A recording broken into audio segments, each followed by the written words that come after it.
HSC ও সমমান পরীক্ষার ফল প্রকাশ 15 October.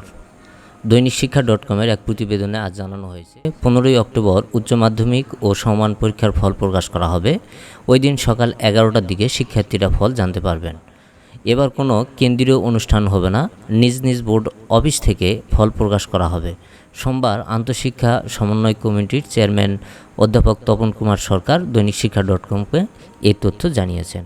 এর আগে 25 সেপ্টেম্বর শিক্ষা মন্ত্রণালয়ে মাধ্যমিক উচ্চশিক্ষা বিভাগের সিনিয়র সহকারী সচিব মোহাম্মদ ইয়ানুর রহমান স্বাক্ষরিত এক চিঠিতে অসম্পূর্ণ এইচএসসি ও সমান পরীক্ষার ফলাফল প্রস্তুতে আন্তঃশিক্ষা বোর্ড সমন্বয় কমিটিকে নির্দেশনা দেওয়া হয়। অনুষ্ঠিত বিষয়গুলো পূর্ণমানে এবং বাতিল হওয়া পরীক্ষাগুলোর ক্ষেত্রে পরীক্ষার্থীদের এসএসসিতে প্রাপ্ত নম্বরের ভিত্তিতে সাবজেক্ট ম্যাপিং করার নির্দেশনা দেওয়া হয় সেই চিঠিতে। প্রসঙ্গত, এবারে এইচএসসি ও সমান পরীক্ষায় 14,50,790 শিক্ষার্থী অংশ নেয়। পরীক্ষা শুরু হয় গত 30 জুন। প্রথম দফায় প্রকাশিত রুটিন অনুযায়ী 8 দিন পরীক্ষা হওয়ার পর কোটা সংস্কার আন্দোলনকে ঘিরে সৃষ্ট পরিস্থিতিতে 18 জুলাই সব পরীক্ষা স্থগিত করা হয়। এরপর 3 দফায় পরীক্ষা স্থগিত করে সরকার।